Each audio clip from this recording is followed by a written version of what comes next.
Hello everyone, how are you all? I hope you are all doing really well. And as we have started our series to complete the whole modern history from the most recommended book, that is Spectrum. And how we will do the whole spectrum by MCQs. Each chapter will be covered by MCQs. आपको अभी तक पता लग गया होगा अगर आपने last 3 lectures देखे हैं, लास्ट 3 चैप्टर्स को अगर आपने पढ़ा है और उसके MCQs सॉल्व करे हैं, आपने समझने की कोशिश करी होगी और आपने टिप्स एंड ट्रिक्स भी समझने की कोशिश करी होगी। और आप देख रहे हैं तो आपको ये भी पता होगा दैट यार हमारे लेक्चर्स कनेक्शन में चलते हैं। तो अगर आप डायरेक्टली इस वीडियो पे आ गए हैं तो आई वुड रिक्वेस्ट कि एक बार आप उन वीडियोस को ज़रूर देख लें, क्योंकि सारा connection, history is in connection यार। मैं अगेन यही बात हर लेक्चर से शुरू में इसलिए बोलता हूँ, जस्ट फॉर देम जिन्होंने नहीं देखे हैं बाकी लेक्चर, जो डायरेक्टली इस पे जंप करते हैं। स्ट्रेटेजी मैंने आपको बताई है।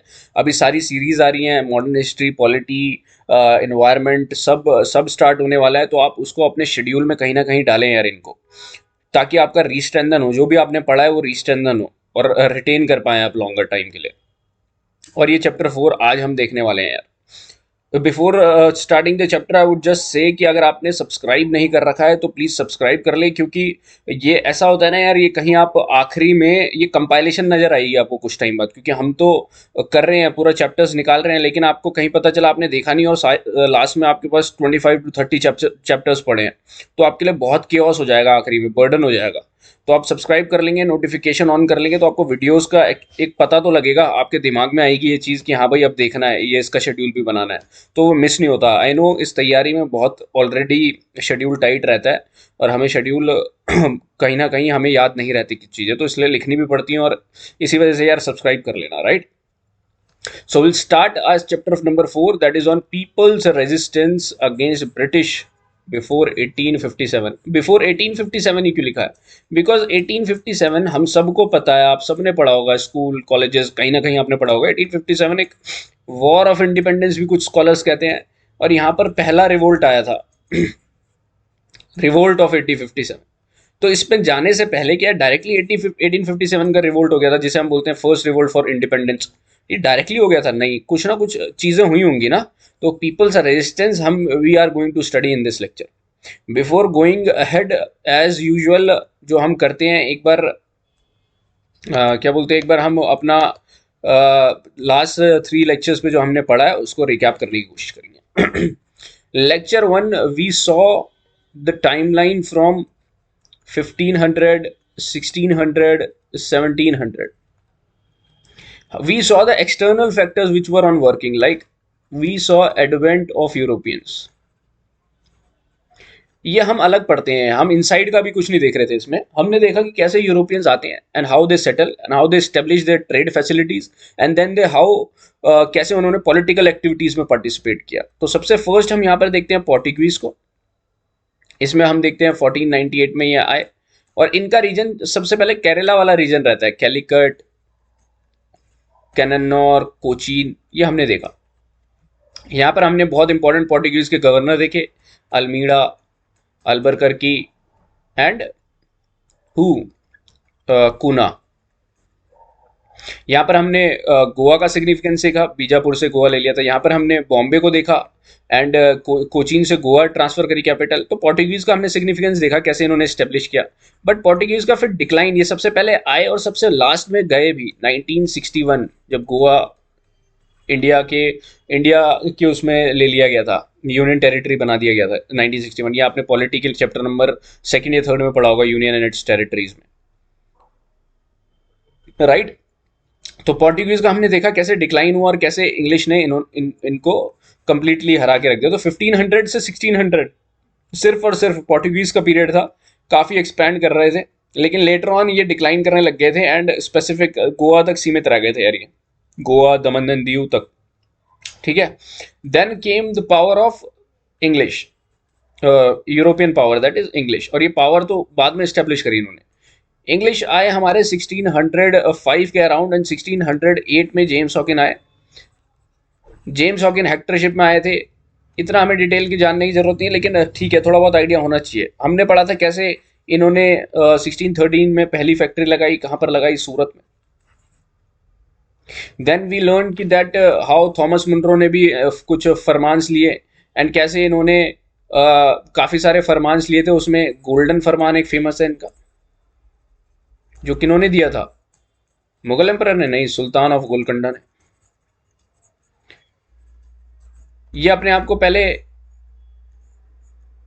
एक सेकेंड, ये अपने आप को पहले यहाँ स्टेब्लिश करा अपने सूरत साइड में, फिर ये वेस्टर्न साइड में आए, देन ये स्टेब्लिश देमसेल्फ हियर, फिर कुछ 1700 के आसपास उन्होंने बंगाल में भी स्टेब्लिश किया। मैप के थ्रू हमने सारी देखी थी चीज़ें। अगर आपने ये सब नहीं देखा एक बार देखो, वहाँ पर अब प्रॉपर मैप से समझाया गया है यार, ये ऐसे नहीं समझाया गया, पूरा मैप के थ्रू सारी साइट्स के बारे में हमने देखा है। क्या होता है कभी एक बार हम देख लेते हैं वो चीज़ हमें ज़्यादा टाइम तक रिटेन रहती है यार, यही रीज़न था। बिफोर जंपिंग इनटू एमसीक्यूज एक बार पूरा रिकैप लेना भी जरूरी है ना। गोल्डन फरमान वगैरह देखा, इंग्लिश का हमने देखा, इंग्लिश की फाइट्स देखी, कैसे इन्होंने पॉलिटिक इकोनॉमी से, अपना ट्रेड से तो इन्होंने अपने आप को एकदम स्ट्रांग रखा ही रखा था। उसके बाद इनकी इकोनॉमिक पावर होने की वजह से इन्होंने अपनी मिलिट्री पावर का भी अपना दिखाया यहाँ पर इंडिया में। Then they had a very disciplined army, और इन्होंने कैसे एक एक करके सबको हराया। थर्ड पावर हम देखते हैं यहाँ पर डेन्स, डच, फिर हम देखते हैं डेन्स। डच में इंपॉर्टेंट साइट हमने मसूलीपट्टनम रखनी है, और डच की एक बैटल हमने याद रखनी है, that is Bedara, that is battle of Hooghly, that is 1759। Danes में इतना सिग्निफिकेंट कुछ नहीं था, एक साइड हमें याद रखनी थी डेन्स की, बेटा oh shit, just wait a second. So Danes में हमें याद रखना था अपना सीरमपुर, राइट। फिर आते हैं हमारे आखिरी में फ्रेंच पावर। फ्रेंच पावर आती है 1664 में, 1500, 1600 एंड 1700 ये पीरियड चल रहा है, तो यहाँ कहीं आते हैं, और ये ब्रिटिशर्स यहाँ पर आ जाते हैं, और 1500 1498 में पोर्टुगीज आ जाती हैं। फ्रेंच का इंपॉर्टेंट साइट इन्होंने सूरत में बनाई first, then Masulipatnam. French fought the most important war with them, जिनका एक काफी फाइट दी इन्होंने ब्रिटिशर्स को। कार्नाटिक वॉर्स से हम देखते हैं इसको। और थर्ड, फर्स्ट ट्रीटी हमने एक्सले चापेल देखी थी, लास्ट ट्रीटी हमने ये एक्सप्लेन भी कर रखी है, हमने एमसीक्यू के थ्रू याद करने की कोशिश करी है, जस्ट मैं आपको एक रिकैप दे रहा हूँ। यहाँ पर हमने वैंडी वॉश की ट्रीटी देखी, ओ सॉरी वैंडी वॉश की बैटल देखी, एंड 1963 में हमने 1763 में हमने ट्रीटी ऑफ पेरिस देखा।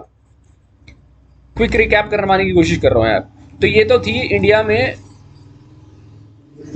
जब फॉरेन फोर्सेस आ रही थी, समझ रहे हो, ये वाले एरिया ट्रेडर्स ऑक्यूपाई करने लग गए, लोकल पॉलिटी में एंगेज करने लग गए, कार्नाटिक यहाँ मराठा रूल कर रहा था, राइट। फिर हमने चैप्टर 2 में गए, हम चैप्टर 2 में वी लर्नड अबाउट कि क्या कौन कौन से हमारे कैसे मुगल्स का डिक्लाइन हुआ। चैप्टर 2 मुगल्स का डिक्लाइन कैसे देखा हमने, मैपिंग के थ्रू देखा, पूरा एमसीक्यूज एंड मैपिंग के थ्रू मुगल्स का डिक्लाइन देखा। देन हमने देखा कि कैसे rise of different states that are successor independent and new states को हमने देखा। सक्सेसर स्टेट्स में हमने बंगाल देखा, अवध देखा। इंडिपेंडेंट स्टेट्स में हमने हैदराबाद, मैसूर, ये सब देखे। न्यू स्टेट्स में हमने जाट वाला एरिया देखा था, सिक्स, ठीक है, ये हमने पूरा देखने की कोशिश करी थी। देन वी चैप्टर 3 में we actually saw in the last lecture कि कैसे ब्रिटिशर्स ने एक एक करके सबको एनेक्स किया, सबको एक एक करके इन्होंने एनेक्स किया। ये ध्यान में रखिए, देखो 1764 का टाइम पीरियड जब ब्रिटिशर्स वॉर लड़ रही थी। बंगाल में आपने प्लासी देखी 1757। पूरा बंगाल की हमने हिस्ट्री जानने की कैसे कोशिश करी, कैसे प्रॉस्पेरस हुआ, कैसे मुर्शीद कुली खान से अलीवर्दी खान आए, कैसे सिराजुद्दौला के बाद हमने मीर जाफर, मीर कासिम को देखा। आई होप आप रिकॉल कर पा रहे होंगे यार मेरे साथ। और जस्ट अपने माइंड को थोड़ा एक्टिव रखेंगे ना तो जरूरी नहीं है आपकी हर चीज टिप्स पे हो, लेकिन आज नहीं तो कल वो टिप्स पे हो जाएगी, राइट। तो थोड़ा सा बने रहिएगा। यहाँ पर फिर हमने देखा बक्सर बंगाल में, इन दोनों ने बंगाल की कहानी निपटा दी। Then we saw Bengal capture, यहाँ पर वो हमने क्या बोलते देखा था, कर्नाटिक्स वॉर हुई, ये वाला एरिया तो इनके इन्फ्लुएंस में आ गया था ब्रिटिशर्स के। देन हमने देखा कि ये बंगाल भी आ गया था 1764 तक। देन वी सॉ कि या तो यार यहाँ पर मराठा, यहाँ बड़ौदा के गायकवाड्स, यहाँ भोसलेज ऑफ नागपुर, ये पेशवाज ऑफ पुणे, और यहाँ पर आप ग्वालियर के वो देखेंगे सिंधियाज, तो ये सब एमर्ज कर रहे थे और ये सब एक मराठा कॉन्फेडरेसी में आ रखे थे और उनको क्या बोलते हैं, उनके पेशवाशिप देखी हमने कैसे आ रखा। तो ये एक इमर्जिंग पावर थी। हमने देखा ये कैसे दिल्ली तक चले जाते हैं, पंजाब तक चले जाते हैं, लेकिन पंजाब में जाते ही इनकी डिफीट किससे हुई थी? 1761। Who? Ahmad Shah Abdali, that is Durrani. ये हमने देखा, राइट। तो उसके बाद हमने जब फिर इनकी बैटल मैसूर से होने लगी, मैसूर ये एक किंगडम फ्लरिश कर रहा था, मैसूर को इन्होंने कैसे खत्म किया? हमने देखा 4 Anglo Mysore wars, different treaties देखी, treaty of Madras, treaty of Mangalore, treaty of Seringapatam 1799 में। 1799 तक मैसूर की फाइल निपटा दी गई। जब मैसूर से लड़ रहे थे तो ये मराठा और निजाम दोनों का साथ वो ले रहे थे, वो ले रहे थे क्या बोलते, सपोर्ट। और यहाँ पर डिप्लोमेसी चल रही थी पूरी। मतलब हमारे लीडर्स को ही हमारे खिलाफ भड़का के आपस में दे क्रिएट डाइसेंशंस एंड उनका फायदा उठाया, फॉल्ट लाइन क्रिएट्स करवा के। तो जब हम ब्रिटिशर्स की डिवाइड एंड रूल पॉलिसी की बात करेंगे तो हम डायरेक्टली हिंदू मुस्लिम की बात नहीं करेंगे। 1909, 1906 मुस्लिम लीग, 1909 कम्युनल रिप्रेजेंटेशन, ये सब नहीं करेंगे भाई। यहाँ से लेकर आओ आप, आपके आंसर में डेप्थ दिखेगी। एंड फॉर प्री पर्पज आपको एक आइडिया रहेगा कि क्या चल क्या रहा था 1700 से 1800 के बीच में, क्या कहानी चल रही थी। 1764 का मैप आपके सामने। फिर इन्होंने मराठा के साथ मराठा को वो करना चाहा क्योंकि एक इंपॉर्टेंट कंटेंडर थे पावर के। How they did it? They did it three Anglo Marathas war. 1816 1817 तक ये मराठा की फाइल इन्होंने खत्म कर दी पेशवा से पटा के। ये देखो, ये यहाँ ब्रिटिशर्स ने कर दी थी 1764 तक, यहाँ मैसूर 1799 तक, यहाँ 1866 तक, 1816 तक मैसूर। पंजाब इन्होंने एनेक्स किया, सिंध इन्होंने एनेक्स किया, सिंध 1843। हमने पूरा पढ़ा लास्ट लेक्चर में यार, if you have like gone through that video. नहीं गए तो एक बार प्लीज देखिए, हमने काफी अच्छे से पढ़ा। पंजाब की फाइल इन्होंने कब निपटाई थी? 2 वॉर लड़ी थी, एंग्लो सिख वॉर 1849। अफगानिस्तान, फिर हमने फॉरेन रिलेशंस देखी कैसे इन्होंने अपने फॉरेन एडवर्सरीज को वो करने की कोशिश करी। नेपाल में हमने देखा सगौली, बर्मा, यांडाबू, भूटान, अफगानिस्तान, गैंडमक, ये कुछ प्रिंसली स्टेट्स। इनके साथ भी इनका कंट्रोल ब्रिटिशर्स का था, लेकिन उन्हें रूल करने दिया ब्रिटिशर्स ने, चलो आप रूल कर लीजिए, आप सिर्फ हमारी सुजरनिटी वो करिए, एक्नॉलेज करिए। अफगानिस्तान की इन्होंने 1880s में निपटा दिया था, अभी तभी यहां पर अफगानिस्तान नहीं। अफगानिस्तान दो ये ले नहीं पाए थे, Afghanistan was a spot to their hegemony उस टाइम की, बट वो ले नहीं पाए थे अफगानिस्तान, इसलिए दिखाया भी नहीं गया इसमें। ये मैप 1816 का है, ये मैप 1764 का है। देख रहे हो कितने उसमें पार्ट में डिवाइडेड हो, कैसे यूनिफिकेशन हो रहा है।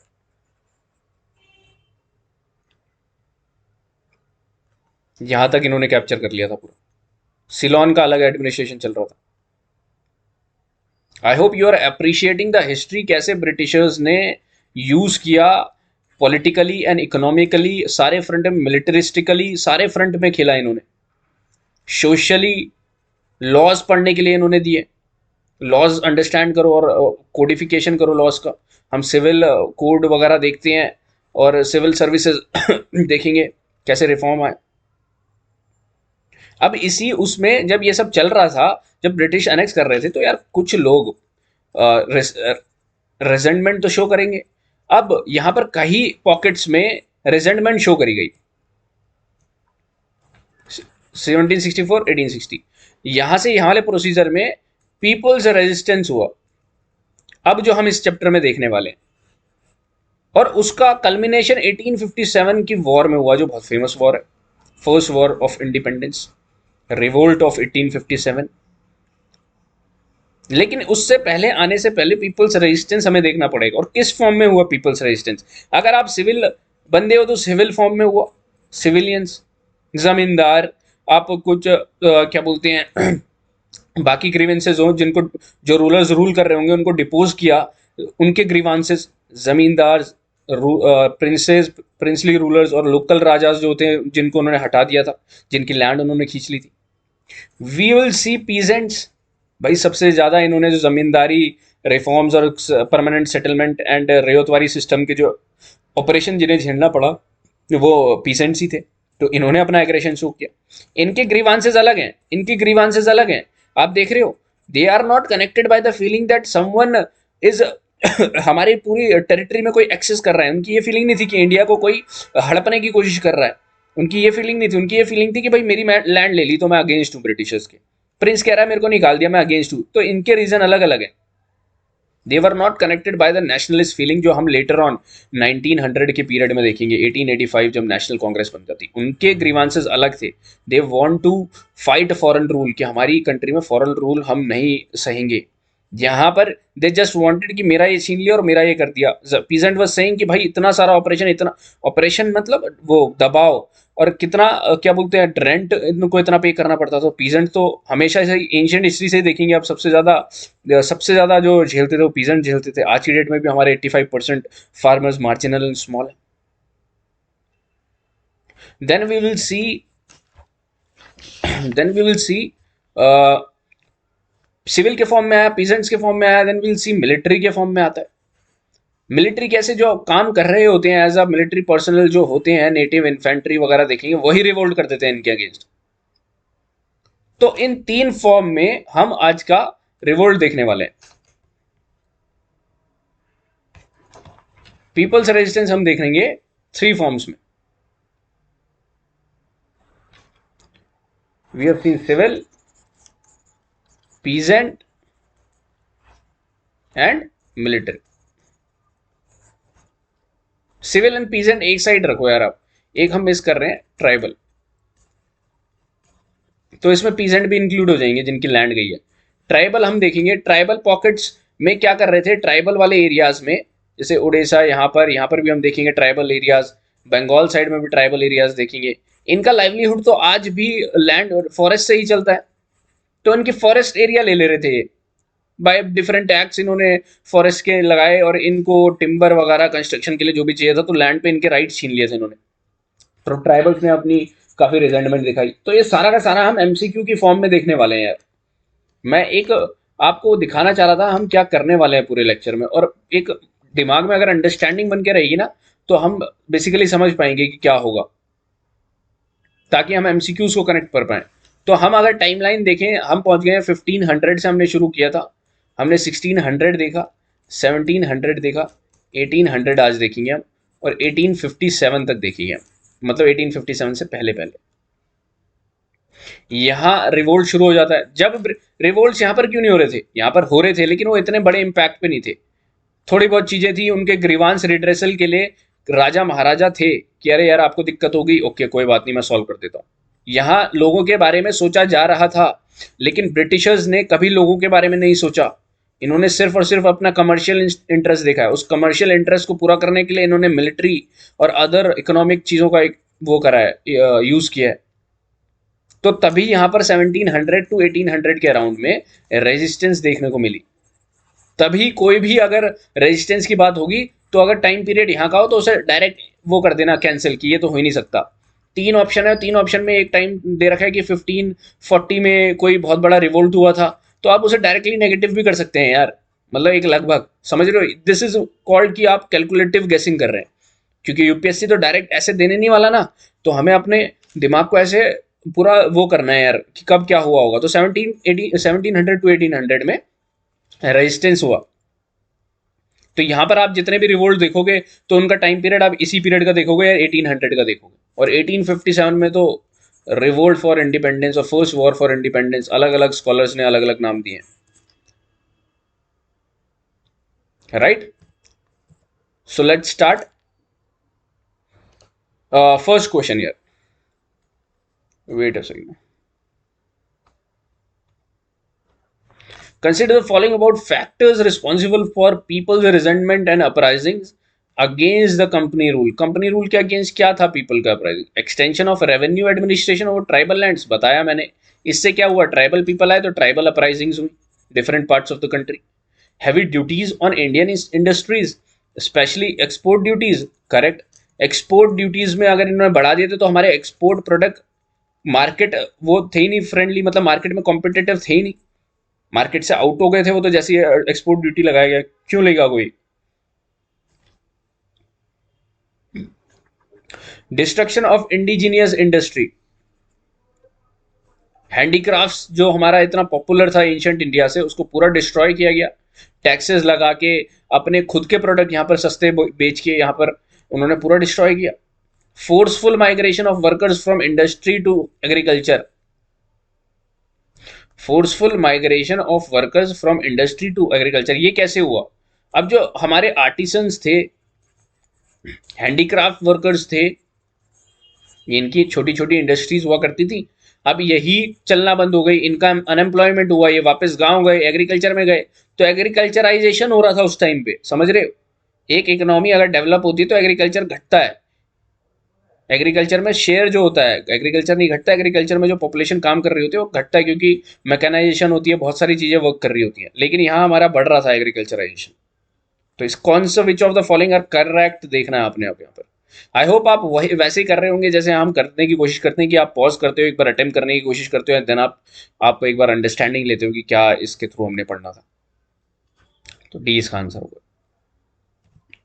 Next question, consider the following causes about the civil uprisings during the British rule. Civil uprising की बात हो रही है, तो सिविल में कभी भी लिखना हो आपने जमींदार को डाल देना, डिपोज्ड रूलर को डाल देना, पीजेंट्स को डाल देना, इनके ग्रीवांसेस, या तो जमींदार लड़ रहा होगा, या कोई रूलर लड़ रहा होगा, या तो कोई पीजेंट रिवोल्ट हो रहा होगा। तो several zamindars poligars had personal issues with the British rulers, personal issues थे। The British exploited the handicraft artisans by making them to work at unexpectable working conditions, ऐसा हो रहा था क्या हैंडीक्राफ्ट आर्टिसंस का। सोचने की कोशिश करो, एकदम से सही है गलत में मत पहुंचा करो। The priestly class instigated hatred and rebellion against alien rule,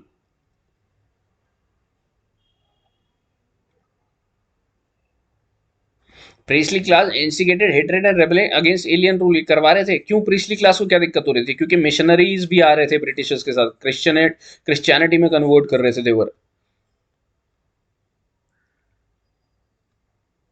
तो ये डाउटफुल है, ये तो चलो हो रहा था, तो थर्ड आपको पता है, थर्ड हो रहा है, तो देखो आप किसी स्टेटमेंट में पहुंच नहीं पाए, यही कैंसिल कर पा रहे हो कि थर्ड तो होगा ही होगा, तो थ्री स्टेटमेंट्स, थ्री आंसर्स आपके हो रहे हैं यहाँ पर कि थ्री ऑप्शन सही हो सकते हैं।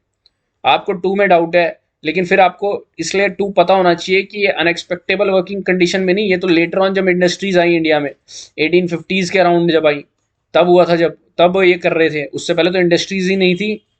तो ये तो वर्किंग कंडीशन क्या है, ये तो अनएम्प्लॉयड थे, ये तो वापस एग्रीकल्चर में गए। सी।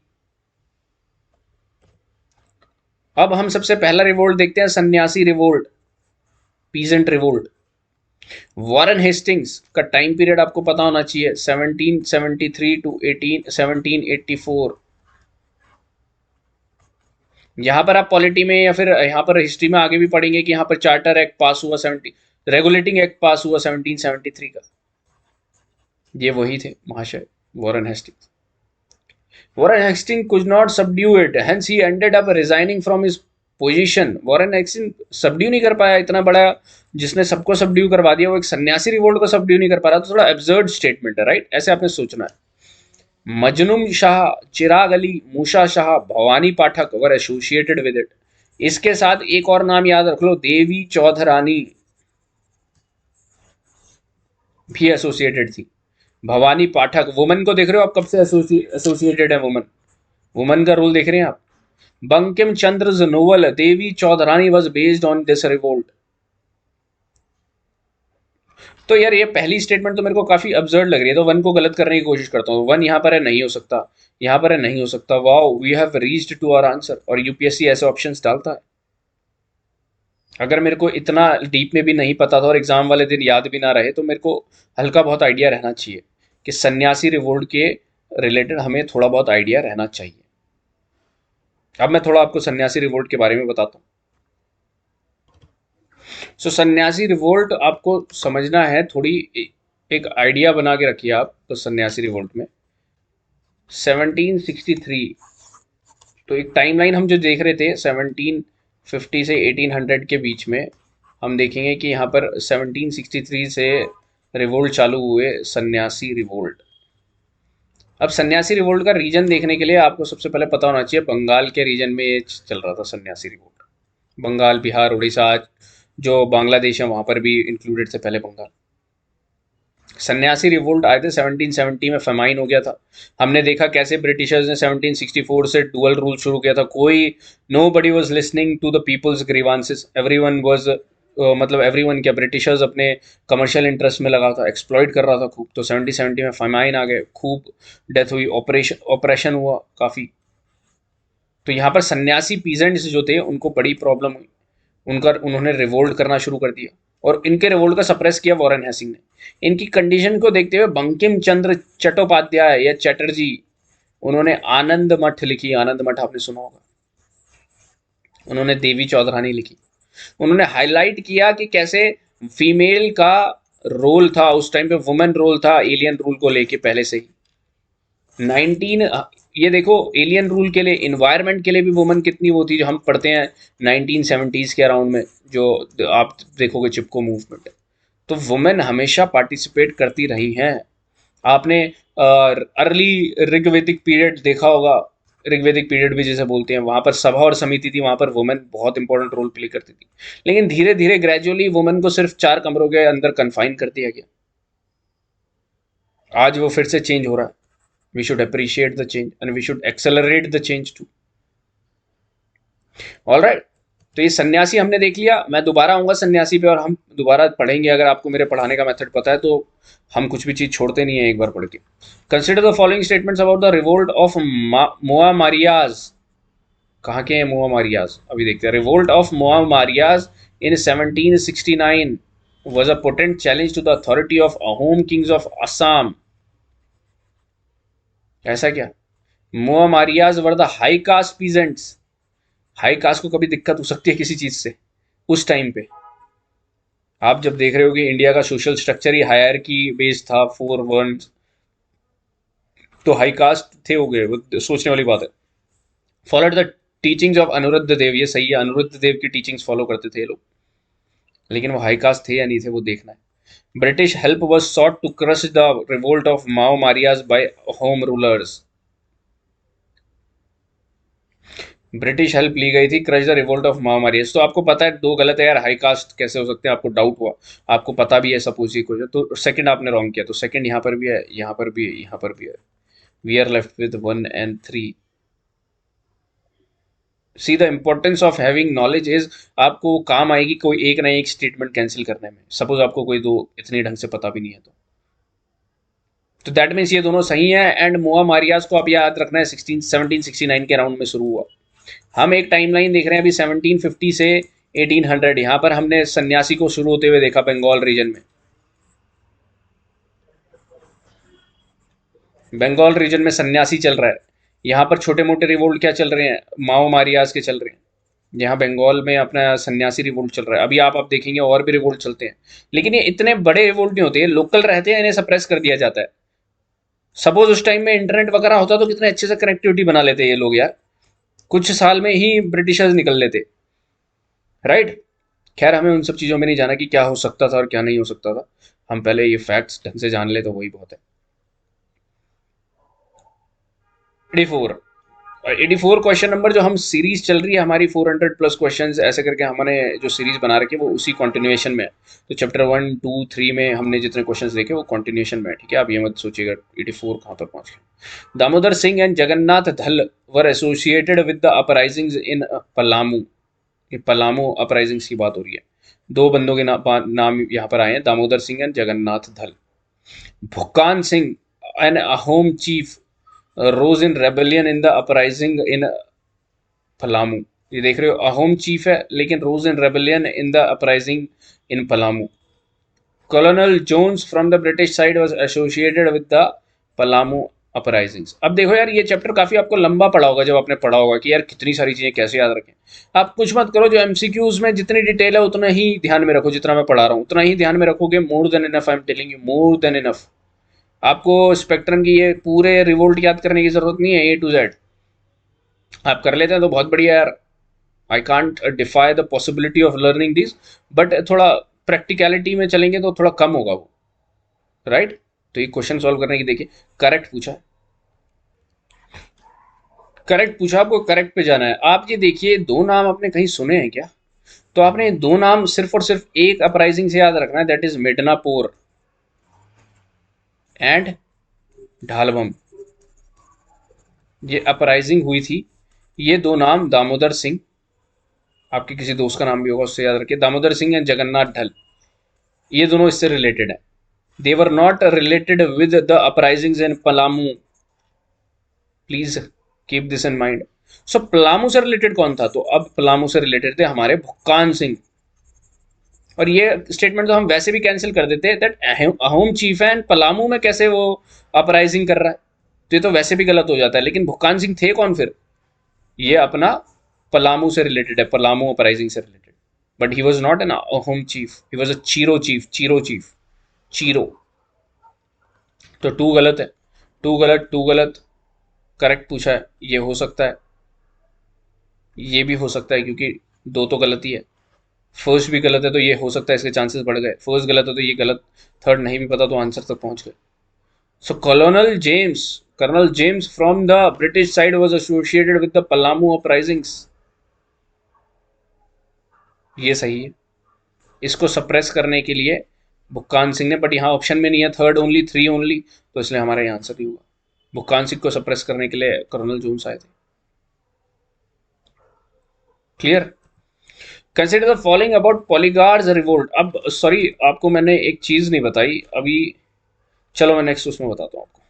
Consider the following about the poligars revolt. Poligar कहाँ के पॉलीगार? ये जमींदार की तरह ही होते थे पॉलीगार, इनको नाम दिया गया होता था, जमींदारी वगैरह लैंड रेवेन्यू देखते थे ये लोग। तो पॉलीगार हमेशा साउथ इंडिया में होते थे। The main centres of included Tirunelveli, Ramanathapuram, Madurai, North Arcot. देखो आर्कोट तो मैंने आपने मैप में भी दिखाया था, यहाँ आर्कोट था, कर्नाटक की कैपिटल थी, कर्नाटक वॉर्स हुई थी। मदुरई यहाँ पर है, रमनंथापुरम यहाँ पर है, तिरुनेलवेली भी तमिलनाडु में, तो यहीं के साइट है, तो ये आपको सही लग रहा है, ठीक है यार, ये तो मतलब it is a result of Nawab of Arcot giving the management and control of Tirunelveli and the Carnatic provinces to the East India Company. ये पॉलीगार्स रिवोल्ट इस वजह से हुआ, नवाब ऑफ आर्कॉट ने अपने राइट्स इनको दे दिया, ईस्ट इंडिया कंपनी को। Started with the resentment over taxation, which later came to have a larger political dimension.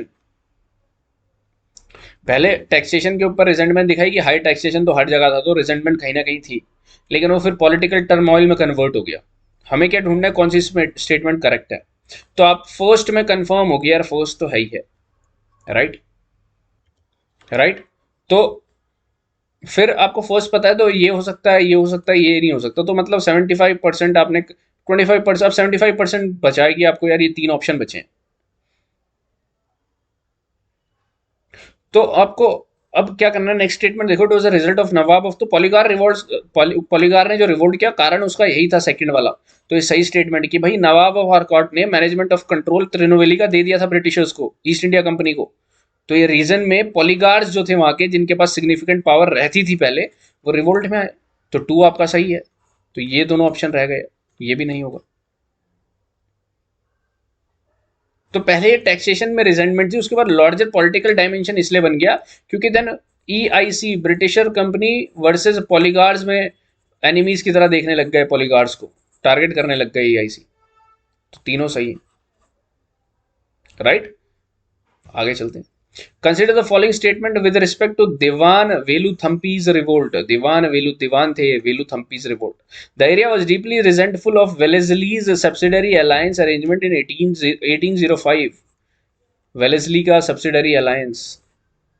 Maharaja of Travancore backed the insurgency, correct पूछा है। तो यार ये देखिए, दीवान वेलू थम्पी का रिवोल्ट 1806 टू 1808 के अराउंड हुआ, 1813 के अराउंड हुआ, इस अराउंड में ये रिवोल्ट चल रहा था। हमने रिवोल्ट्स की लिस्ट देखी थी अभी, 1750, 1800, 1820, यहाँ तक हम पहुंचे थे। यहाँ पर हमने रिवोल्ट्स देखे, यहाँ पर भी हमने देखे, यहाँ पर हमने देखा सन्यासी, देन हमने कौन सा देखा, सिंगबम, वो मिडनापुर एंड मिडनापुर देखा, देन हमने पलामू देखा, उसी दौरान फिर हमने पॉलीगार्ड्स में देखा लास्ट में। अभी हम देख रहे हैं केरला, देवान वेलुथम्पी कहाँ के थे, इस साइड त्रवनकोर, पॉलीगार्ड्स रिवोल्ट यहाँ चल रहा था, त्रवनकोर। तो यहाँ पर क्या हुआ कि त्रवनकोर ने जैसे सब्सिडरी अलायंस ले लिया था 805 में, उस पर रिजेंटमेंट शो करी देवान वेलुथम्पीज ने।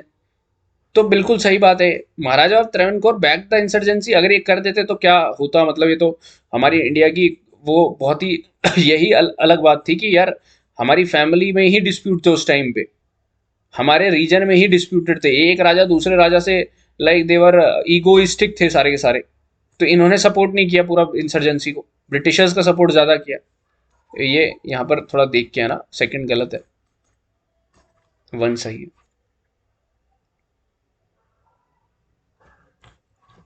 ठीक है, now we have reach to Kutch rebellion, और आप देख रहे हो हम टाइम लाइन में भी आगे बढ़ रहे हैं। 1800 में यहाँ पर हमने देखा कि कैसे पॉलीगार एंड वेलुथम्पी का रिवोल्ट हुआ। फिर अब हम 1816 से 32 देख रहे हैं, कौन सा, कच्छ रेबेलियन। कच्छ तो सबको पता है कहाँ पर है, कच्छ वाला एरिया। कच्छ रेबेलियन में ऐसे क्या रहा था, the British defeated and depose the Kutch ruler Rao Bharmal in favour of his infant son. A British resident governed the areas as a de facto ruler with the help of Regency Council. The company's extensive military operations successfully subdued the rebellion. Correct पूछा है। तो हमने देखा यार British ने depots किया Kutch ruler को, राव भारमल। तो हम देख रहे थे ना कैसे डिपोज कर रहे थे रूलर्स को, और कैसे जमींदार को उनके हक नहीं मिल रहे थे, एंड कैसे पीजेंट्स के लिए। तो ये वाला कौन सा उसमें आ जाएगा, civil rebellion, ruler depose ruler के उसमें, राइट। तो कच्छ ऑफ राव भारमल 2 बोला जाता है इनको, बिल्कुल सही स्टेटमेंट है, इनके इन्फेंट सन को लगा दिया गया था। ये भी हर जगह जहां जा रही थी ब्रिटिश, ये भी सही है, लेकिन यहाँ इसको सबड्यू नहीं कर पाए थे ये सक्सेसफुली यार, ये देखने वाली बात है। कंपनी ने जो यहाँ चल रहा था रिवोल्ट, क्या बोलते हैं अपना, अहोम किंगडम के अगेंस्ट में कौन सा रिवोल्ट चल रहा था, जो हमने पिछले क्वेश्चन देखा, वहां सबड्यू कर लिया था। इनको सन्यासी को सबड्यू कर पा रहे थे, लेकिन हैरानी वाली बात है कच्छ वाले को सबड्यू नहीं कर पाए। कंसीलिएटरी पॉलिसी लगाई इन्होंने, पीसफुल मेजर, फिर एग्रीमेंट वगैरह कुछ करे। तो थर्ड गलत है, तीनों स्टेटमेंट गलत, ए राइट। अब ये देखिए आप, हम कहां तक पहुंच गए थे, 1816 से 32 चल रहा था ये, अभी भी 1816, 1817, 1816 के रिवोल्ट देख रहे हैं हम। Consider the following uprisings and the pair of the uprising and the facts associated with them. इतना ही यार, बहुत कुछ है वहां पर, बहुत कुछ नहीं रख पाओगे यार, इतना ही देखो बस अभी। Rising at Bareilly, immediate cause was the imposition of police tax. Bareilly किधर है, यूपी में, झुमका गिरा बरेली के बाजार में, इस साइड में। यूपी के हो गए तो पता होगा, लेकिन जो बाकी स्टेट्स हैं उनको आइडिया नहीं होगा कि कहाँ कहाँ कौन है। बरेली यहाँ पर पड़ता, मैं पूरा एक बार मैप में भी आपको दिखाऊंगा कहाँ का रिवोल्ट हुए थे। अपसर्ज इन हथरस, ये भी वहीं है यूपी में। हथरस का गैंगरेप केस अब बहुत फेमस चल रहा था न्यूज में, पता होगा आपको किस वजह से। Dayaram was an associated personality, Dayaram. Rising at Bareilly, Pilibhit, Shahjahanpur और रामपुर के एरियाज में भी इसका इफेक्ट देखने को मिला। करेक्ट पूछा है। तो यार हमको सिर्फ इतना ही देखना है कि यार बरेली में यहाँ पर चल रहा था, एंड हथरस में चल रहा था रिवोल्ट। हमने ज़्यादा बहुत ज़्यादा है, बहुत कुछ लिखा है यार उसमें कि भाई पुलिस टैक्स लगा रहे थे, एंड फिर मोहम्मद करके अपना मुफ्ती साहब को के उसमें खड़े हो गए थे कुछ लोग, पीलीभीत, शाहजहाँपुर और रामपुर के मुस्लिम्स आ गए थे आर्म्ड रिवोल्ट करने, उनके साथ कॉल्यूड करके उन्होंने वो करा था। ये बहुत कुछ डिटेल रखी है, वो कहानी है पूरी, लेकिन थोड़ा बहुत आइडिया होना चाहिए कि ठीक है यार ये सब हो रहा था। कॉज क्या था, पुलिस टैक्स। क्या था, पीलीभीत शाहजहाँपुर के लोग भी इन्वॉल्व थे। हथरस में कौन मेजर पर्सनैलिटी थी, दयाराम। ठीक है, ये सोच समझ के एमसीक्यूज फॉर्म किए गए हैं यार, ऐसा नहीं है पूरा भर दिया गया, सोच समझ के। करेक्ट पूछा है, डी आंसर। कंसीडर अभी एक बार हम देखें हमने कितना कुछ रेबेलियन कर लिए हैं, एक सेकेंड। सो हम सिविल रेबेलियन में थे। पीजेंट्स एक हमने फॉर्मेशन बनाई थी पीजेंट्स की, एक हमने बोला था जमींदार्स की, एक हमने बोला था यार, राजा डिपोज रूलर थे, डिपोज रूलर्स। पीजेंट में हमने क्या देखा, सन्यासी। देन मिडनापुर के वहां पर भी हमने देखा। फिर पलामू अपराइजिंग भी देखा हमने। जमींदार में हमने पॉलीगार का देखा। राजा में हमने कच्छ रेबेलियन देखा। एंड वेलुथम्पीस का रिवोल्ट देखा। फिर हमने क्या देखा, और क्या देखा था, और कौन से रिवोल्ट देखे थे पीजेंट्स में। पीजेंट्स में डाल सकते हैं इनको भी, क्या बोलते हैं हमारे हथरस और अली या बरेली वाला।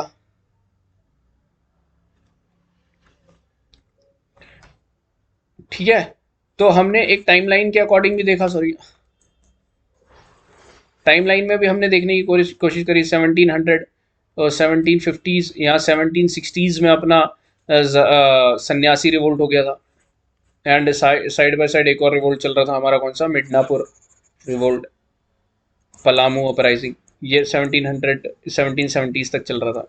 1800s में हमने देखा वेलुथम्पी एंड पॉलीगार्स रिवोल्ट। 1806 के अराउंड हमने एक और रिवोल्ट देखा। 1816 में हमने देखा बरेली। 1817 में हमने देखा कच्छ। कच्छ में हमने राजा भारमल कच्छ नहीं, हथरस। तो कच्छ रेबेलियन हमने कब देखा, 1806 के अराउंड। तो इसी के अब हम 1817 में आगे बढ़ रहे हैं और एक रेबेलियन देखेंगे, पाइका। पाइका से कभी भी याद आए तो जो उड़ीसा का होगा वो तो समझ गया होगा, लेकिन रेस्ट ऑफ द कंट्री, ये पाइकाज उड़ीसा के थे। The Paikas of Andhra Pradesh, sorry Andhra Pradesh, Andhra Pradesh के थे वो। आंध्र प्रदेश के थे या नहीं थे, यही कंफ्यूजन है, अभी देखना है। यही है। I thought this is the statement I am reading, this is the question. तो क्वेश्चन हमेशा ट्रिक होती है, कहाँ के थे एक बार देखना। सॉरी मैंने आपको पहले ही बता दिया ये सब, लेकिन let's check it out. The Paikas of Andhra Pradesh were the traditional landed militia who enjoyed rent-free land tenures for their military service and police functioning on hereditary basis. The dethronement of Raja of Khurda had greatly reduced the power and prestige of the Paiks. Deenbandhu Santra is associated with it. Correct ढूंढना है। तो यार मैंने तो ये आपको बता ही दिया था, थोड़ा हिंट दे दिया था गलती से कि कहाँ के हैं।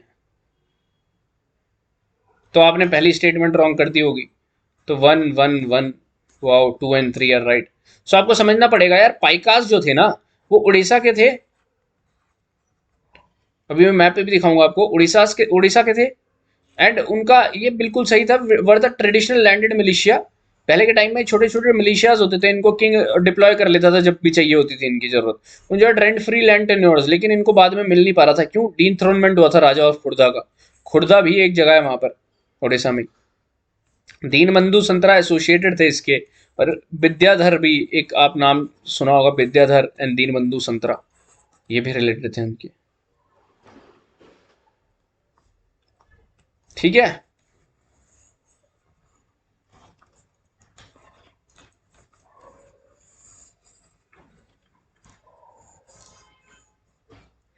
Sorry sorry.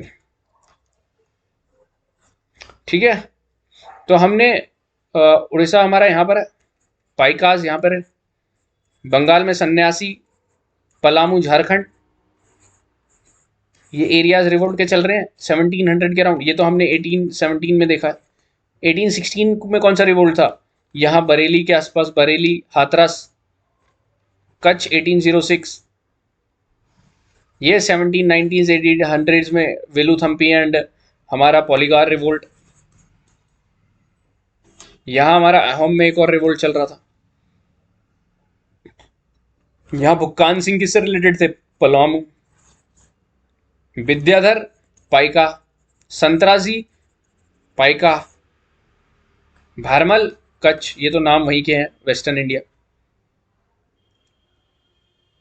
यहाँ कौन से एसोसिएटेड थे, हमने एक नाम जानने की कोशिश करी थी, दयाराम, बरेली, या फिर वो हाथरस।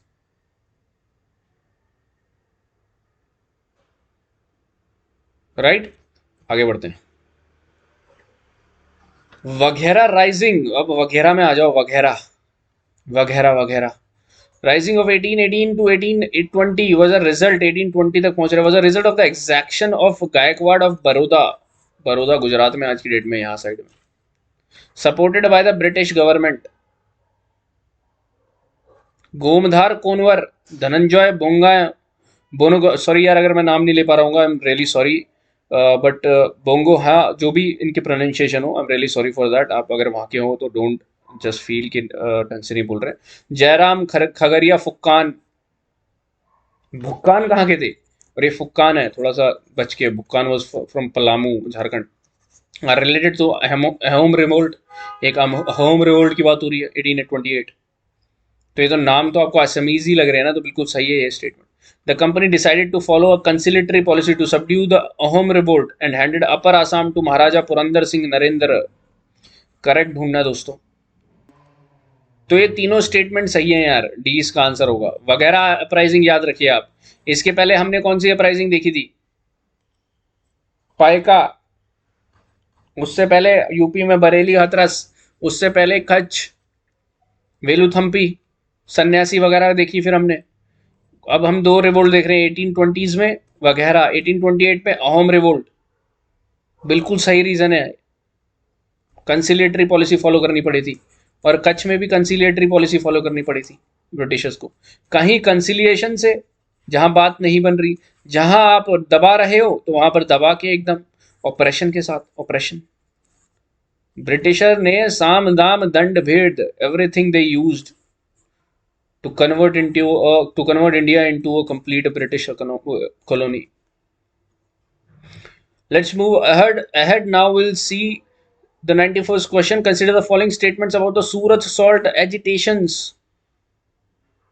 सूरत आज की प्रेजेंट गुजरात में, the increase in salt tax from 50 paisa to 1 rupee sparked a widespread outrage. Following the agitation, the government removed the extra salt fee. ये यार स्टेटमेंट एज इट इज ऐसे दे रखी है ना, ऐसे पूछेगी नहीं यूपीएससी वाली स्टेटमेंट, लेकिन इसलिए दे रखी है ताकि आपको थोड़ा बहुत आइडिया हो जाए, ताकि आपको यहाँ एमसीक्यू के थ्रू याद हो जाए, क्योंकि ये पॉइंट मिस हो सकता था। करेक्ट ढूंढना है आपको। तो बिल्कुल सही है यार, ये हमारे 50 पैसे से 1 रुपी कर दी थी, एंड गवर्नमेंट ने फिर रिमूव कर दिया था ये देखते ही। सॉल्ट एजिटेशन को सप्रेस करने की कोशिश नहीं करी होगी, लेकिन माने नहीं होंगे। ठीक है। Consider the following statement with respect to the Kukka movement. Bhagat Jawahar Mal started the movement in Western Punjab. याद रखिएगा, कुक्का मूवमेंट से रिलेटेड है भगवत जवाहर महल। After the British took over Punjab, the religious cleansing drive became a political one. The Kukkas popularized the concept of Swadeshi and non-cooperation. Correct ढूंढना है आप लोगों को। तो यार ये बिल्कुल सही है, भगत जवाहर मल याद रखिएगा, कुक्का मूवमेंट से रिलेटेड है। ये याद रखिएगा, ब्रिटिश और जैसे ही इंडिया ने ले ली थी तो ये क्लिनजिंग ड्राइव और पॉलिटिकल वन बन गई थी। और इन्होंने स्वदेशी और नॉन कॉपरेशन जो 1905 में फेमस हुआ, जब बंगाल का पार्टीशन किया था कर्जन की उसमें गवर्नर जनरलशिप में, तो तब फेमस हुआ था ना। लेकिन ये कुक्काज ने पहले ही पॉपुलराइज कर रखा था अपने पंजाब साइड में। 1 2 3। The Nar-Kilberia revolt later merged into the Wahhabi movement. Nar-Kilberia है कहाँ के, पहले ये पता होना चाहिए। Pagalpanthis were a semi-religious group constituting the Hajong and Garo tribes. Pagalpanthi of Mayanman Singh district in Bengal was founded by Karam Shah. The government introduced an equitable arrangement to protect the Pagalpanthi tribal peasants. Equitable arrangement करवाए थे government ने। Correct चीज ढूंढनी है, correct कौन सी statement है। तो आपको पता है यार, नारकलबेरिया रिवोल्ट वेस्ट बंगाल में एफिलिएटेड था, एंड लेटर वहाबी मूवमेंट में मर्ज कर दिया गया था। ये बिल्कुल सही है। यहाँ पर टीटू मेर के बारे में आपने पढ़ा होगा, ये एसोसिएटेड थे इनके, और लेटर मर्ज कर दिया गया था। पागलपंथी एक सेमी रिलीजियस ग्रुप थे, कंप्लीट रिलीजियस नहीं थे। Hajong and Garo tribes, Hajong को आजकल आप न्यूज़ में भी पढ़ रहे होंगे, अरुणाचल में एक सेंसस लिया जा रहा है, हजोंग एंड ट्राइब्स वहाँ पर रह रही हैं, तो एक उनको एक्सक्लूड करने का ऐसा कुछ न्यूज़ में चल रहा है, आप पढ़ रहे होंगे। एवरीथिंग इज कनेक्टेड, या जो भी आप देखते हो। तो हजोंग कभी पेपर में आ जाए, हजोंग ये and they are related to, option में दिखा होगा ट्राइबल, ये वो, आपको सीधा याद आ जाना चाहिए हजोंग कहीं पढ़ा। The government introduce an equitable arrangement to protect Pagalpanthi sects, बिल्कुल सही, ट्राइबल पीजेंट्स। तो ये पीजेंट्स के रिवोल्ट्स थे जो रिलीजियस ओवरटोन था जिनका। Consider the following statement about Moplah. Moplah Kerala में दोबारा हम आ गए, वेला थम्पी हमने पढ़ा था, आप मोपला को पढ़ेंगे। The second Moplah uprising occurred after the Moplahs came to be organised during the non cooperation movement. कब हुआ था? 1920s की बात चल रही है अभी। Hindu Muslim unity was a remarking factor of the movement. Was that the factor? Correct ढूंढना आपने। तो यार मोपला सेकंड लिखा है यहाँ पर, तो मतलब फर्स्ट तो कहीं पर चल रहा होगा ना। तो पहले 1830s 1840s के अराउंड में चल रहे थे रिवोल्ट्स, फिर इन्हें यूज किया गया कांग्रेस एंड खिलाफत के द्वारा नॉन कॉपरेशन मूवमेंट में लेने के लिए, क्योंकि ब्रिटिशर्स के पहले अगेंस्ट थे। लेटर ये, लेकिन ये लेटर जो सबसे ज्यादा सिग्निफिकेंट बना, हिंदू और मुस्लिम एनिमोसिटी यहाँ पर ज्यादा देखने को मिलेगी। ये दोनों एक दूसरे के खिलाफ हो गए थे। तो ये रिमार्किंग यूनिटी नहीं थी यार यहाँ पर, तो टू गलत हो जाएगा, one only. How did the colonial rule affect the tribal lives in India?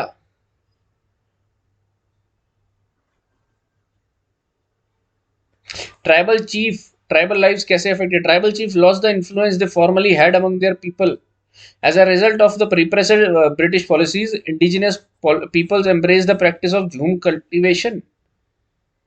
Forest regulation imposed by the British drove tribal population to relocate to the other places in quest of working and living. Correct पूछा है। तो यार ये तीनों option सही है as it is, आप याद रख लीजिए क्या इफेक्ट हुआ था। 1 2 3 सेल्फ एक्सप्लेनेटरी है, इसमें कुछ ऐसा एक्सप्लेन करने वाला है भी नहीं। कोल अपराइजिंग्स की बात हो रही है अब। कोल, बूधो भगत लेड द कोल्स ऑफ छोटा नागपुर। छोटा नागपुर आज के झारखंड, बंगाल, बिहार के रीजन में एसोसिएट है, आपको पता होगा ज्योग्राफी में, आपने सीएनपी प्लेट्यू पढ़ा होगा। कोल्स वहां के हैं। It was opposed to the growth of British control over their territories as well as the transfer of their lands to foreigners. Correct पूछा है और दोनों सही है। याद रखिए, Budhu Bhagat is associated with Kol uprising. सन्यासी भी यहीं पर था, बहुत पहले हुआ था। कच्छ, पॉलीगार, वेलुथम्पी, गोमधार कोनवर किससे रिलेटेड थे? चलो मैं आपका टेस्ट लूं जरा, आपको देखती कितना याद है अभी। एक बार लेने की कोशिश करते हैं। हमारे दयाराम कहाँ से एसोसिएटेड थे? इतना इंपॉर्टेंट नाम नहीं है, लेकिन कोई बात नहीं, थोड़ा पता होना चाहिए क्योंकि हमने कवर किया इसमें। फिर मुझे बताओ आप, भुक्कान सिंह, गोमधर कुंवर, भारमल, वेलुथम्पी, और कौन से देखे थे हमने? उम,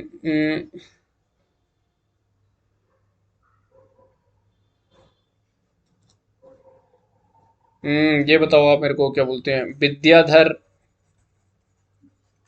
एंड संतरा। सॉरी मैं फर्स्ट नेम भूल गया हूँ ना। बताओ कौन से रिवोल्ट? दयाराम किससे थे यार? हथरस। बुक्कान सिंह पलामू रिवोल्ट, गोमधर कुंवर अहोम, भारमल कच्छ रेबेलियन, वेलुथम्पी रिवोल्ट इन्हीं के नाम से केरला में, विद्याधर एंड ये वाला पाइका। अब हमने कोल में क्या पढ़े हैं? बूधो भगत, याद रखिए। कोल कहाँ के हैं? सीएनपी। विद्याधर ये पलामू कहाँ के हैं? झारखंड। वो सॉरी, पाइका कहाँ के हैं? उड़ीसा। वेलुथम्पी केरला, भारमल गुजरात, गोमधर कुंवर असम। आई होप आपको आइडिया लग रहा होगा। बुक्कान सिंह पलामू मैंने बता दिया, Jharkhand. Consider the following pairs about हो एंड मुंडा अपराइजिंग्स। ये यार 2021 में क्वेश्चंस पूछा गया था। हो, ये सब क्या चीजें हैं? और एक ऑप्शन था ट्राइबल लैंग्वेजेस। तो अगर आपने ये ट्राइबल अपराइजिंग पढ़ी होती स्पेक्ट्रम से, तो आप ये क्वेश्चन कर देते, और ये करा भी है, 99% ने सही भी किया है। ये होता है कि आप स्टैंडर्ड बुक में कुछ भी लिखा है उसको सही करके आओ वहां पर। ये है यूपीएससी का गेम। हो, राजा ऑफ पराहट छोटा नागपुर, मुंडा बिरसा सिंहभूम एसोसिएटेड पूछा है, करेक्ट पूछा है। तो यार ये जानना बहुत इंपॉर्टेंट है कि देखो, हो जो थे ना, हो जो थे हमारे, ये झारखंड जो है हमारा, उड़ीसा, बंगाल, बिहार, ठीक है, सीएनपी ये है। एंड छोटा नागपुर सिंहभूम हमारा झारखंड में पड़ता है, सीएनपी हमारा थोड़ा ऊपर पड़ता है। तो हो हमारे सिंहभूम के थे यार, ठीक है, अपोजिट लिखा गया यहाँ पर। और बिरसा हमारे सीएनपी के यहाँ पर छोटा नागपुर प्लेट्यू में रहते थे। ठीक है, ये ध्यान में रखना। हो का इनका अपराइजिंग 1826 1830s में चल रहा था, लेकिन बिरसा मुंडा दोबारा आए 1899 में, 1900 में। यहाँ 220 में क्वेश्चन पूछा गया था, उलगुलान किससे फेमस है, तो मुंडा अपराइजिंग से फेमस है उलगुलान। और हो 2021 में पूछा गया, जो लास्ट में भी आपको मैंने बताया कि ट्राइबल लैंग्वेजेस है, ये क्या है, आंसर क्या हो जाएगा, D. Consider the following statements about Santhal rebellion. The Santhal rebellion Bihar, Bihar दोबारा देखो, headed by Sido and Kanu 1855-56। It was directed against Christian missionaries. Incorrect पूछा है, इनकरेक्ट। आई होप आपने गलती ना करी हो। तो यार आपको तो ये लगेगा हाँ संथल अगर पढ़ा होगा तो बिल्कुल सही है यार ये, लेकिन क्या ये क्रिश्चियन मिशनरीज के अगेंस्ट थे? नहीं, ये जमींदार ऑपरेसिव उनकी प्रैक्टिसेस के अगेंस्ट थे, ब्रिटिशर्स की पॉलिसीज के अगेंस्ट थे। तो ये गलत है, तो आंसर क्या हो जाएगा, ए। नो, बी इनकरेक्ट पूछा है। कीप इट इन माइंड यार, यूपीएससी ऐसा करता है। एंड आपको आते हुए क्वेश्चन नहीं आएंगे तो आप फंस जाओगे यार, आई एम टेलिंग यू, आपको बहुत ज्यादा दुख होगा, क्योंकि आया हुआ क्वेश्चन नहीं कर पाओगे। और यूपीएससी में होता ही ऐसा है कि 40% पेपर ही आता है, उसमें से भी आप ऐसी छोटी मोटी गलती करोगे तो फिर प्रॉब्लमैटिक है। By 1832, British demarcated a large area of land as Damin ih Kuh. Kuh, what was it? तो ये क्या रिजर्व्ड फॉरेस्ट एरिया था, not to be exploited for timber. Damin Ikoh, a piece of land in forested area specially to be use for timber requirements. Land declare to be the land of Santhals. This is the वो है, यही चीजें land declare करी थी हमने संथल के लिए, as it is याद रख लो दामिनू को। ये आ सकता है यार, यूपीएससी ने डायरेक्ट दे दी कि दामिनू को was related to which revolt और एसोसिएटेड टू वर्ड, और चार ऑप्शन में चार रिवोल्ट होंगे, ढूंढते रह जाओगे अगर आपने पढ़ा नहीं होगा तो। An insurrection against the mighty British in 1854 in the plains of Rajmahal was immensely helped by Gwalas and Lohars. Who were the communities? 1854 की बात हो रही है, राजमहल हिल्स की बात हो रही है। ज्योग्राफी में पढ़ा होगा राजमहल हिल्स कहाँ पर है। तो याद रखिए यार, ये लोग मिल्कमैन एंड ब्लैक स्मिथ हैं। ग्वालाज एंड लोहार ये तो वैसे भी पता होगा आपको, ब्लैक स्मिथ, लोहार, ग्वालाज, milkman. Consider the following statements about Ramosi uprisings. Ramosi कहाँ के हैं ये, ट्राइब है वेस्टर्न घाट्स के, अब वेस्टर्न साइड में आ गए आप, यहां तक चल रहा था अभी मामला। It was well known for having a completely non violent character. ऐसा क्या, रामोसी का एकदम कंप्लीटली नॉन वायलेंट करेक्टर था। करेक्ट ढूंढना आपने। तो देखो यार, ये एक्सट्रीम स्टेटमेंट्स होती हैं, यूपीएससी भी ऐसे डालता है। कंप्लीटली नॉन वायलेंट करंट, आप किसी के सामने खड़े हो रहे हैं अपराइजिंग के लिए कि नहीं करेंगे, और कंप्लीटली नॉन वायलेंट होगा तो आप वैसे भी फाइंड आउट कर सकते हैं नहीं है। रामोसीज वेस्टर्न घाट्स की है ट्राइब, ये इसका आंसर होगा, करेक्ट चाहिए हमें। Consider the following tribal uprisings and their locations. Okay, Khond, Khond, Kol Chota Nagpur, Kol, Chuar Maharashtra, Ramosi Bengal. Come on, Ramosi हमने वेस्टर्न घाट्स में देखा नहीं है, चुआर महाराष्ट्र, नो बंगाल। तो 3 और 4 हमें पता नहीं है, तो 3 में ये है, 4 ये नहीं है, तो 1 और 2 सही हुआ। तो खोंड याद रखना, उड़ीसा, उड़ीसा में हमने पाइकास भी याद रखने हैं। छोटा नागपुर प्लेट्यू का हमने कोल भी याद रखना है, कोल। हो कहाँ के थे, हो सिंहभूम, मुंडा सीएनपी। आई होप कनेक्टिविटी बन रही है, कनेक्टिविटी बन रही है तो बहुत बढ़िया, एक बार चेक भी कर ली जाए कनेक्टिविटी।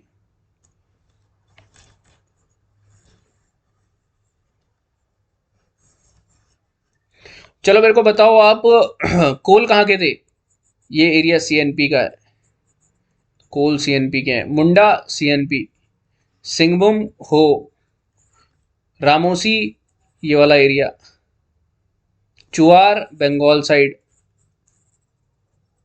सन्यासी बंगाल साइड, एहोम ये वाला साइड कोमधार कुनवर, पाइका उड़ीसा, खोंड उड़ीसा, पॉलीगार आपने यहां देखा, वेलुथम्पी यहाँ पे, बरेली हथरस यहाँ पे,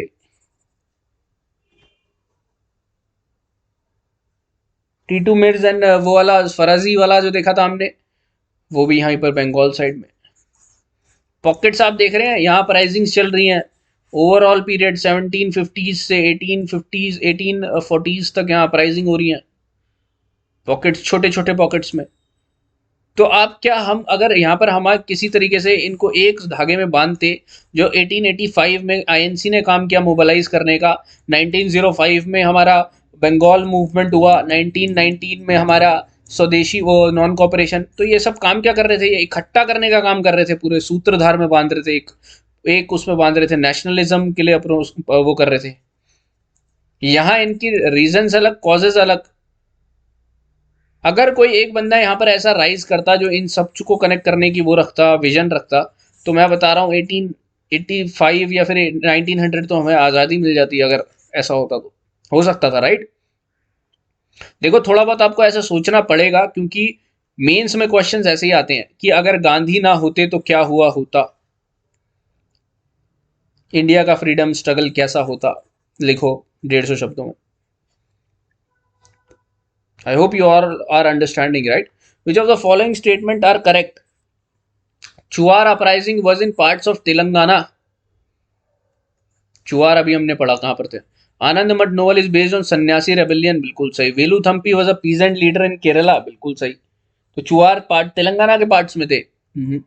आंसर क्या होगा इसका? 2 and 3 करेक्ट पूछा है, नहीं पूछा? करेक्ट पूछा, राइट।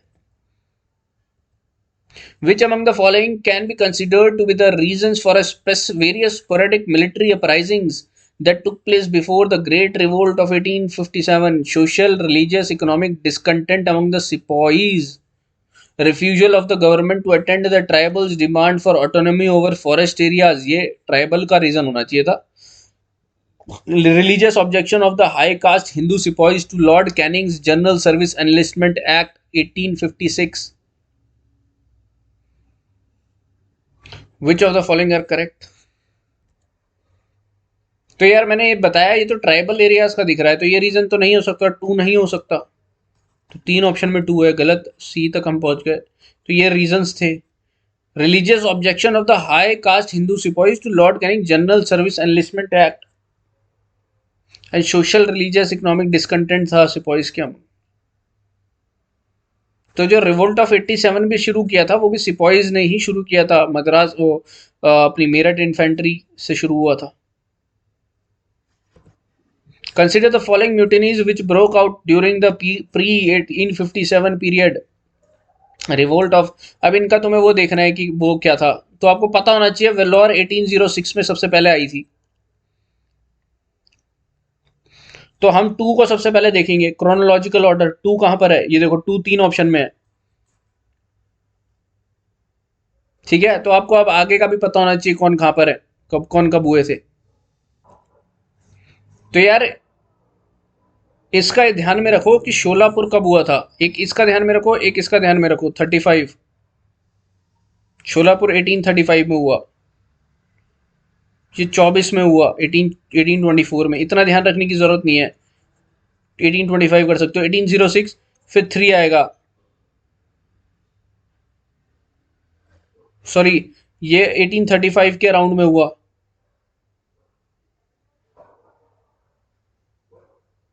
ठीक है। तो इससे निकालने की कोशिश करो यार कि 2 तो पहले आएगा, फिर ये 1835 में हुआ, और ये 24, ये 25 में।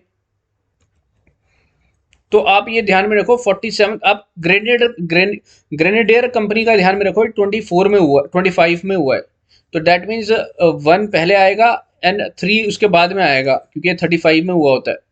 तो 1-3 की फॉर्मेशन कहाँ है? यहाँ है, यहाँ है, ओके, ये नहीं हो सकता, तो अब बचे 2 ऑप्शन।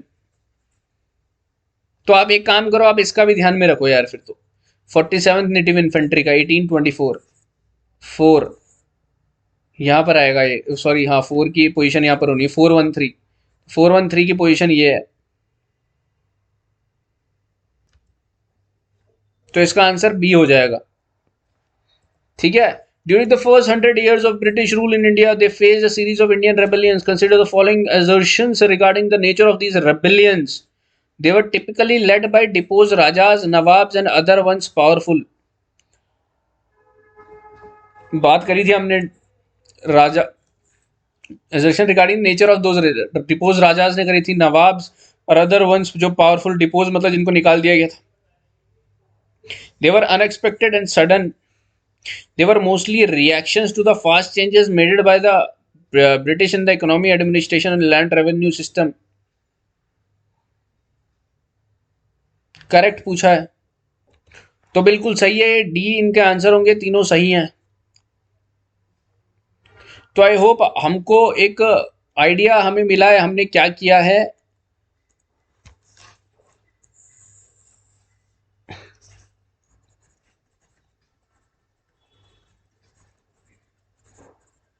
क्या किया हमने इन 4 चैप्टर्स के थ्रू.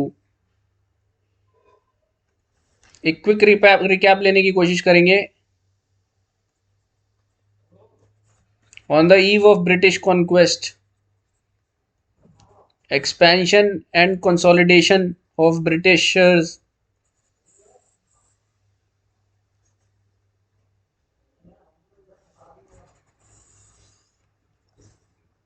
and people's resentment.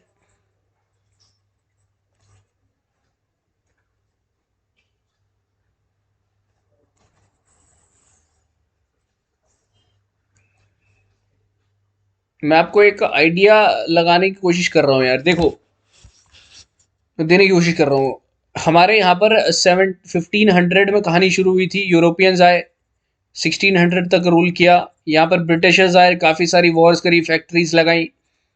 यहाँ पर इन्होंने 1700 टू 1800 में सारे बंगाल सबको एनेक्स किया. 1880 1857 तक की कहानी हम देखेंगे, इससे पहले तक की. 1857 1857 1857 यहाँ पोर्टुगीज आए, इंग्लिश आए. यहाँ पर हमने डच के बारे में पढ़ा, डेन्स के बारे में पढ़ा, फ्रांस के बारे में पढ़ा. ये एक्सटर्नल फैक्टर्स. यहीं हम इंटरनल देख रहे थे कि क्या चल रहा था यहाँ पर. 1600 1700 1800 यहाँ हम क्या देख रहे थे, यहाँ कैसे बंगाल फ्लरिश कर रहा था. सक्सेसर स्टेट्स दिख रहे थे हमें, हैदराबाद, बंगाल. इंडिपेंडेंट स्टेट्स दिख रहे थे, मैसूर. और न्यू स्टेट्स दिख रहे थे हमें, जाट स्टेट, सिख, इन सब के देखा हमने. फिर हमने एनेक्सेशन देखा. यहाँ पर कैसे हमने एनेक्सेशन देखा. सबसे पहले हमने बंगाल का प्लासी 1757, बक्सर 1764. फिर हमने देखा कार्नाटिक एंग्लो मैसूर वॉर 17. हमने देखा 1766 69 फर्स्ट से लेके 1799 फोर्थ तक हुई. फिर हमने 1816 में मराठास वॉर को देखा. 1849 में हमने पंजाब को एनेक्स होते हुए देखा. डिफरेंट वॉर्स देखे हमने कैसे एक्सपैंड किया. अब इसी पीरियड के दौरान 1700 टू 1857 में हमने काफ़ी सारे रिवोल्ट्स देखने की कोशिश करी, सन्यासी से लेके हमने 47th इन्फेंट्री जो मिलिट्री रिवोल्ट था, इसके बीच में हमने काफ़ी सारे रिवोल्ट देखने की कोशिश करी. तो ये हिस्ट्री चल रही थी इस पीरियड के दौरान साइमल्टेनियसली. आई होप आप लोगों को सब कुछ क्लियर हो रहा होगा यार. I tried to make the sense of what all we have studied till now, and I would request you guys to just register again. अगर आपने नहीं लिया है तो लीजिए, you will enjoy. बाकी कोर्सेज भी शुरू हो गए हैं यार, तो just wait a second. बाकी कोर्सेज भी शुरू हो गए हैं. मॉडर्न हिस्ट्री चल रहा है, इंडियन पॉलिटी, ये सब स्टैंडर्ड बुक्स यार. हम कोई भी एक्स्ट्रा नॉलेज नहीं देना चाह रहे आपको, सब स्टैंडर्ड बुक के थ्रू करवाएंगे हम. तो आप रजिस्टर कीजिए प्लीज़. एंड अगर सब्सक्राइब नहीं किया तो सब्सक्राइब कीजिए, एंड अपना शेड्यूल में ये वीडियोस डालिए यार. Thank you so much for your patience. And just revisit the video again any time you, any मतलब जब भी आपको टाइम मिले, and do the active recalling. Thank you so much.